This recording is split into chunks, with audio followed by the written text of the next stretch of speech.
CSS exam जो है वो एग्ज़ाम है आपकी नर्व्स का। वो एग्ज़ाम है कि आप किस तरह प्रेशर जो है वो सस्टेन करते हैं। फेल होते हैं, फेल होने की सबसे बड़ी वजह ये होती है कि वो सवाल समझते नहीं। CSS का ये तरीक़ेकार बिल्कुल नहीं है कि आपने अपनी किताब उठाई, वो पढ़ी, वो बंद की, फिर दूसरी किताब, तीसरी किताब। एग्जाम में पढ़ाई का एग्ज़ाम नहीं होता, वो आपका जो मीडियम ऑफ कम्युनिकेशन एग्जामिनर के साथ है वो आपकी आंसर शीट है। This is all about smart study. मेरा नाम स्वाई अजीज़ तालपुर है। मेरा ताल्लुक़ टन्नू मोहम्मद ख़ान से है। मैंने इब्तदाई तालीम टन्नू मोहम्मद ख़ान से हासिल की और मैंने इंटरमीडिएट बहरिया फाउंडेशन कॉलेज हैदराबाद से किया।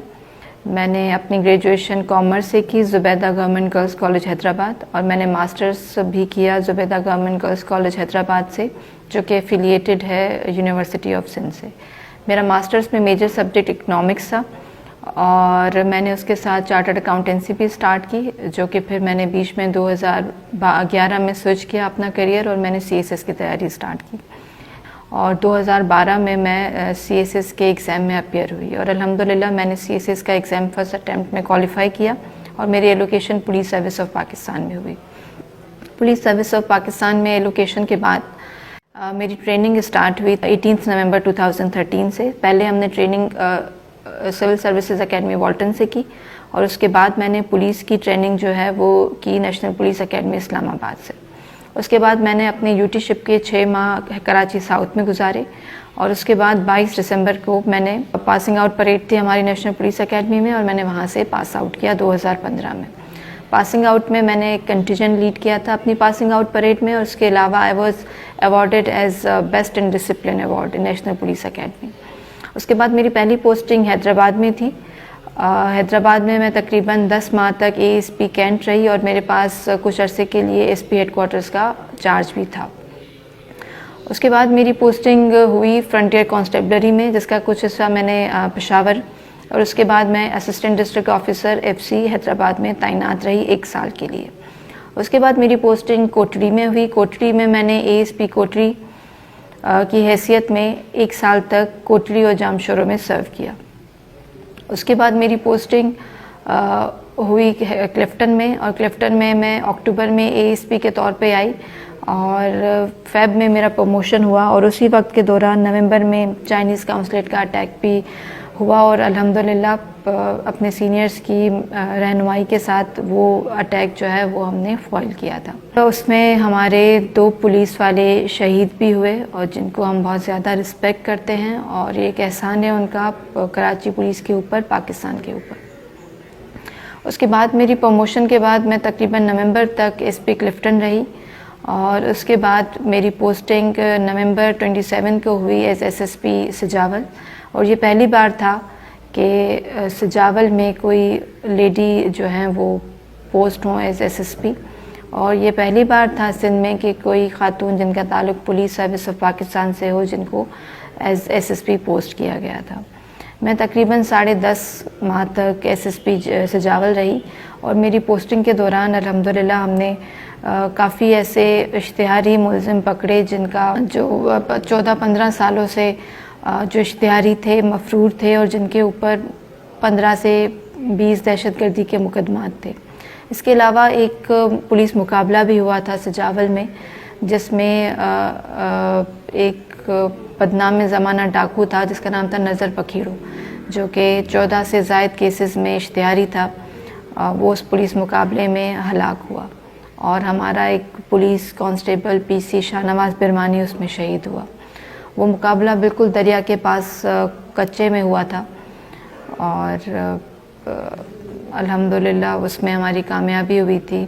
हमारा एक पुलिस वाला तो शहीद हुआ लेकिन उसने अपनी जान पे खेल के ये ज़रूर मुमकिन किया कि नज़र पखीड़ो जैसा ख़तरनाक डाकू मारा गया था उस मुकाबले में। उसके बाद मेरी पोस्टिंग SSP वेस्ट हुई दिसंबर के महीने में और ये भी पहली बार हुआ कि वेस्ट में एज SSP कोई खातून तैनात हो और तब से अब तक मैं वेस्ट में ही हूँ। बचपन में मुझे शौक़ था कि मैं टीचर बनूं और उसके बाद क्योंकि मेरे वालिद साहब डॉक्टर थे तो मुझे भी ये ख्वाहिश हुई कि मैं भी एक डॉक्टर बनूं। और डॉक्टर में मुझे लगता था कि न्यूरो सर्जन्स जो होते हैं वो बहुत मुश्किल काम करते हैं, तो न्यूरो सर्जरी में जाया जाए। उसके बाद बाय द टाइम मैंने मैट्रिक क्वालिफाई किया तो मुझे पता चला कि काफ़ी सारे नए प्रोफेशंस भी इंट्रोड्यूस हुए हैं या नए प्रोफेशंस थे जिनका मुझे नहीं पता था। उनमें से ये एक प्रोफेशन था चार्टर्ड अकाउंटेंट्स। और तब भी हैदराबाद में नए जो हैं वो अकेडमीज़ नहीं बनी थी चार्टर्ड अकाउंटेंसी के लिए। तो फिर मैंने इंटर क्वालिफाई करने के बाद मैंने चार्टर्ड अकाउंटेंसी में एक एकेडमी में एडमिशन ली और मैंने चार्टर्ड अकाउंटेंसी का सरफर शुरू किया। चार्टर्ड अकाउंटेंसी काफ़ी मुश्किल है, काफ़ी ड्राई है। और चार्टर्ड अकाउंटेंसी क्योंकि फर्म सारी कराची में है तो मॉड्यूल डी के बाद आपको आर्टिकलशिप के लिए कराची शिफ्ट होना पड़ता है। एनी हाउ जब मैंने चार्टर्ड अकाउंटेंसी कर ही रही थी तो मेरी नज़र से एक ऐड गुजरा और फिर जब मैंने थोड़ी मालूमात ज़्यादा ली तो मुझे पता चला कि पाकिस्तान में चंद ऐसे इदारे जहाँ पे आपको मेरिट के ऊपर नौकरी मिलती है, उसमें से फेडरल पब्लिक सर्विस कमीशन के तहत ये जो एग्ज़ाम होता है इसके तहत आपको मेरिट पे नौकरी मिलती है। मैंने उसका सिलेबस देखा और कुछ सीनियर से गाइडेंस वगैरह ली और अल्हम्दुलिल्लाह मेरे CSS का जो एग्ज़ाम था वो अच्छा हुआ और मैं क्वालिफाई हो गई फर्स्ट अटैम्प्ट में। इस तरह मेरे जो टीचर बनना था और न्यूरो सर्जन बनना था और चार्टर्ड अकाउंटेंट बनना था वो सारी चीज़ें मैंने छोड़ी and I am so happy. और अगर मुझे दोबारा कभी मौका मिले तब भी मैं यही प्रोफेशन चूज़ करूँगी क्योंकि मुझे लगता है कि पुलिस ऑफिसर बन के आप एक इमीडिएट रिलीफ दे सकते हैं लोगों को। देखिए CSS एग्ज़ाम जो है वो एग्ज़ाम है आपकी नर्व्स का। वो एग्ज़ाम है कि आप किस तरह प्रेशर जो है वो सस्टेन करते हैं। CSS के जो सवालात होते हैं वो आसान होते हैं लेकिन वो पूछने का तरीक़ेकार काफ़ी मुश्किल होता है। वो बेसिकली देखते हैं कि ये सवाल को आपने समझा कितना है। और मैं समझती हूँ CSS का जो क्वेश्चन पेपर आपको समझ आ गया तो आधे मार्क्स तो आपको तभी मिल गए क्योंकि आप फिर जवाब जो है वो सही देना शुरू करेंगे। अक्सर जो कैंडिडेट्स फेल होते हैं, फेल होने की सबसे बड़ी वजह ये होती है कि वो सवाल समझते नहीं हैं और कॉन्सेप्चुअल लर्निंग नहीं होती क्योंकि हमारे पास तो वो रटी रटाई बातें लिखी जाती हैं। और दूसरा CSS का जो पेपर है उसमें एक कैंडिडेट का और एग्जामिनर का जो मीडियम ऑफ कम्युनिकेशन है वो आपकी आंसर शीट है। और होता इस तरह है कि जब ये पढ़ाई करना शुरू करते हैं, तैयारी करना शुरू करते हैं कैंडिडेट्स, तो ये पढ़ते बहुत ज़्यादा हैं। वो इतना पढ़ते हैं, उन्हें लगता है कि ये पढ़ाई का एग्ज़ाम है। पढ़ाई का एग्ज़ाम नहीं होता, वो आपका जो मीडियम ऑफ कम्युनिकेशन एग्जामिनर के साथ है वो आपकी आंसर शीट है। तो आपने अपनी जो पढ़ाई करनी है वो इस तरीके से करनी है कि आप जब वो 3 घंटे में लिखेंगे वो आप बेहतरीन लिखें। CSS का ये तरीक़ेकार बिल्कुल नहीं है कि आपने अपनी किताब उठाई, वो पढ़ी, वो बंद की, फिर दूसरी किताब, तीसरी किताब, चौथी किताब। इस तरह तो किताबें कभी ख़त्म ही नहीं होंगी क्योंकि अगर आप सिर्फ जर्नलिज़म को उठाएं तो जर्नलिज़म की भी मैं समझती हूँ कि हज़ारों किताबें हैं। तो बेसिकली इसका तरीक़ेकार ये होता है कि आपने सिलेबस उठाया, सिलेबस में से टॉपिक चूज़ किया, वो टॉपिक को आपने कवर करना है। वो आप गूगल से करें, किताब से करें, नोट से करें या फिर आप वो कोई अपनी तरफ से वो ब्रेनस्टॉर्मिंग करके उसके ऊपर कुछ पॉइंट्स लिखें, लेकिन हर तरीके से करके टॉपिक आपका कवर होना चाहिए। तो CSS is all about smart study. उसके बाद जब आपका इंटरव्यू होता है या साइकोलॉजिकल टेस्ट होता है उसमें मैं समझती हूँ बहुत ज़रूरी होता है कि आप जो हैं वैसे ही रहें। काफ़ी कैंडिडेट्स इस वजह से फेल हो जाते हैं क्योंकि वो चेंज बनने की कोशिश करते हैं जो कि वो नहीं होते। और डेफिनेटली आप जब इंटरव्यू पैनल में जाते हैं तो आपके सामने 5-6 ऑफिसर्स नहीं बैठे होते, वो कोई मिला के उनका 40-40 साल की सर्विस होती है, वो बहुत एक्सपीरियंस लोग होते हैं। वो जैसे ही आप रूम में एंटर होते हैं वो आपको तभी 80% तो वो अपना माइंड बना लेते हैं कि वो आप क्या हैं। तो उनको हम अपनी बातों में उलझा नहीं सकते, इसलिए बहुत ज़रूरी होता है कि we should be what we are. तो हमें बनना नहीं चाहिए वहाँ पे इंटरव्यू के दौरान। और मुझे तो प्रॉब्लम इसलिए फेस कम हुआ क्योंकि मैं काफ़ी नॉवेल्स पढ़ती थी, इंग्लिश नॉवेल्स। मैंने 2004 से इंग्लिश नॉवेल्स पढ़ना स्टार्ट किए थे, तो मेरी इंग्लिश अच्छी थी और मुझे जो रिटन एक्सप्रेशन होता है वो मैंने कैची सेंटेंसेस अखबारों से उठाए हुए थे और नॉवेल से उठाए हुए थे, फिर उनको मैंने इनकलकेट भी किया था अपने एग्ज़ाम में। तो वो मुझे लगता है कि इसलिए मेरे अच्छे मार्क्स आए थे इंग्लिश में। यही ज़रूरी है कि आप लोग सिर्फ CSS आपके वो 6 महीने का इम्तिहान नहीं होता, और CSS आपकी नर्सरी से लेकर आपकी जितनी क्वालिफ़िकेशन है उस सब का इम्तिहान होता है। तो उसमें आपका जो रिटन एक्सप्रेशन है ना वो अच्छा होना चाहिए, उसके ऊपर मेहनत की जाए। और दूसरा कन्फ्रंटेशनल अप्रोच भी ली जाए उसमें जब आप लिखते हैं। हम अक्सर वो एक होता है कि किताब का तरीक़ेकार, किताब में आपको समझाने के लिए लिखा जाता है, तो हम वही तरीक़ेकार अपने एग्ज़ाम पेपर में लिखते हैं कि हम एग्ज़ामिनर को समझाने की कोशिश कर रहे होते हैं। अब उससे समझाने की कोशिश नहीं है, वो जो पूछ रहा है उसे सीधा सीधा जवाब देना है हमने, लेकिन हम उसे समझाना शुरू करते हैं, तब हम वो जो फॉर्मल टच होता है आंसर का वो लूज़ कर जाते हैं। ये कुछ चीज़ें हैं जिसको अडॉप्ट करने से मैं समझती हूँ कि इस जो कैंडिडेट्स हैं वो अपना पेपर अच्छा कर सकते हैं। अच्छा, अब CSS इस तरह है कि CSS is a competitive examination. आपको सिर्फ CSS पास करने से कोई फ़ायदा नहीं होता। बेसिकली आपका ये होता है कि आप जो ग्रुप चाह रहे हैं उसमें आपकी एलोकेशन हो, और उसमें आपकी एलोकेशन तब होगी जब आप दूसरों से अच्छे मार्क्स लेंगे। अगर आपका ये हदफ है कि मैंने जो रिटन में है वो 700 मार्क्स लेने हैं, ये आपका हदफ नहीं हो सकता, क्योंकि अगले बंदे ने अगर 1000 मार्क्स ले लिए तो फिर आपके 700 मार्क्स तो किसी उसमें काउंट नहीं होंगे। तो ये बहुत ज़रूरी है कि आपके जो मार्क्स हैं वो दूसरों से बेहतर हों। अब ये होता है कि आप कैसे स्कोर करेंगे। अब कुछ ट्रेंड्स होते हैं। अब मिसाल के तौर पे अगर कोई बंदा अप्लाइड मैथमेटिक्स लेता है या फिर केमिस्ट्री लेता है, वहाँ पे एग्जामिनर के पास ये ऑप्शन नहीं होती कि वो आपके मार्क्स कम करे, क्योंकि 2 + 2 = 4 तो आपका आंसर 100% सही होता है। तो जो साइंटिफिक हमारे सब्जेक्ट्स हैं साइंस से रिलेटेड, उसमें मार्क्स ज़्यादा दिए जाते हैं, और जो आपके हिस्ट्री से रिलेटेड हैं या जिनमें आप ज़्यादा साइंटिफिक नहीं हैं, उनमें आपके मार्क्स जो हैं वो फिर कम होते हैं। उसमें मतलब आपने कोई भी किसी भी चीज़ पे आप कुछ लिखें तो आप 100% उस चीज़ को कवर नहीं कर पा रहे होते। तो इसमें बहुत ज़रूरी होता है कि आप स्कोरिंग सब्जेक्ट्स चूज़ करें, क्योंकि आपके जो कंपलसरी सब्जेक्ट्स होते हैं उसमें पास होना होता है। आपका बाकी जो स्कोर बनता है वो आपका बनता है ऑप्शनल सब्जेक्ट से। तो ऑप्शनल सब्जेक्ट्स की जो चॉइस है बहुत ज़रूरी है, और कोशिश की जाए कि इंसान का जो बैकग्राउंड है उसी से ले। अब जिस तरह मेरे सब्जेक्ट से mercantile law was my subject, जो कि मैंने पहले पढ़ा था चार्टर्ड अकाउंटेंसी में। ऑडिटिंग एंड अकाउंटिंग मेरा था सब्जेक्ट, जो कि मैंने पहले पढ़ा था। सिंधी मेरा सब्जेक्ट था, क्योंकि मैंने सिंधी नॉवेल्स बहुत सारे पढ़े थे, सिंधी किताबें बहुत ज़्यादा पढ़ी थी, और मेरे फादर राइटर हैं, तो पूरी लाइब्रेरी थी और अक्सर हमारी डिस्कशंस होती थी सिंधी अदब के ऊपर।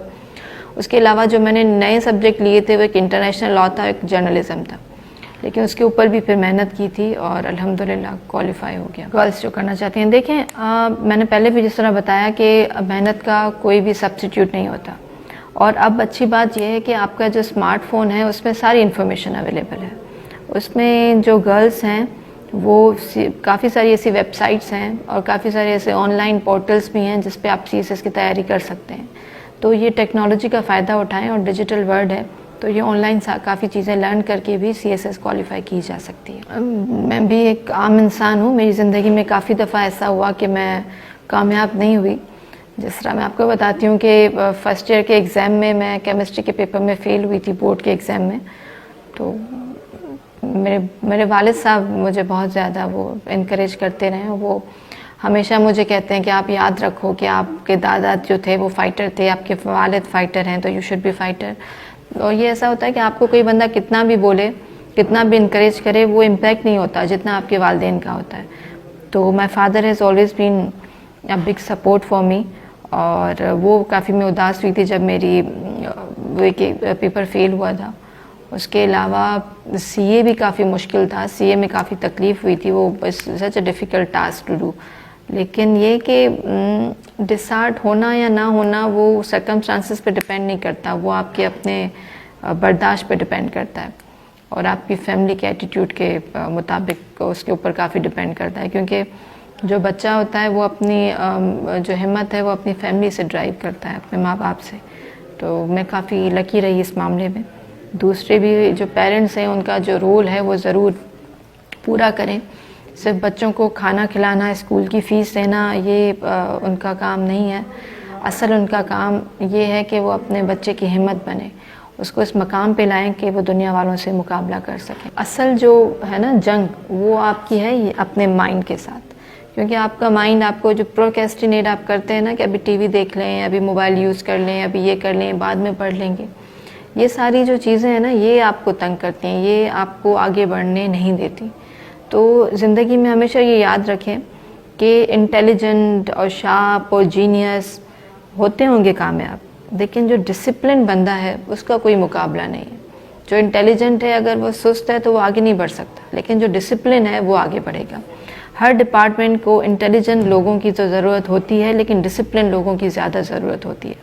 तो जब आप अपनी लाइफ में डिसिप्लिन लाएंगे, सुबह जल्दी उठेंगे और जो आपकी प्रायोरिटी है, अपनी ज़िंदगी का जो मकसद है वो क्लैरिटी होगी, अपने गोल्स को आप लिखेंगे और फिर उनके ऊपर काम करेंगे कि हमें हासिल करने हैं, तो आप कर सकते हैं। दूसरा, आपके इर्द गिर्द जो लोग हैं वो आपको बहुत चूज़ करना पड़ेगा कि अगर वो लोग नाकाम हैं अपनी ज़िंदगी में, या वो नेगेटिव हैं, या वो आपको इनकरेज नहीं करते, तो उनको अपने आप से दूर कर दें और उन लोगों के साथ रहें जो कि पॉजिटिव हैं, जो आपको इनकरेज करते हैं। उसके अलावा अपने माँ बाप की इज़्ज़त करें, और अगर आप शादीशुदा हैं तो अपने स्पाउस को केयर और रिस्पेक्ट ज़रूरी होते हैं किसी भी रिलेशनशिप में। इससे ये होता है कि आपकी ज़िंदगी सुकून में होती है और जो आपके साथ इर्द गिर्द लोग हैं उनकी ज़िंदगी भी सुकून में होती है। और लड़ना, झगड़ना और नेगेटिव होना बहुत आसान होता है, लेकिन पॉजिटिव होना और हर चीज़ को ग्रेस के साथ डील करना, ये असल चैलेंज होता है। तो इसके ऊपर काम करना ज़रूरी होता है, यही आपको कामयाब बनाता है। पुलिस सर्विस में आना कोई मुश्किल बात नहीं है, आप आराम से आ सकते हैं। सिर्फ CSS की तैयारी करें, CSS के एग्ज़ाम को समझें पहले, उसके बाद आप, क्योंकि वो एग्ज़ाम इंग्लिश में होता है, आपकी इंग्लिश अच्छी होनी चाहिए। उसको अच्छी नहीं है तो उसे आप अच्छा करें, और आपका जो सिलेबस है, कोई भी आसमान से चीज़ तो नहीं आती, सिलेबस से ही सारा आता है, तो सिलेबस आपका कवर होना चाहिए। आपको खुद ही वो कॉन्फिडेंस लेवल आपका बढ़ेगा कि आपका सिलेबस कंप्लीट है।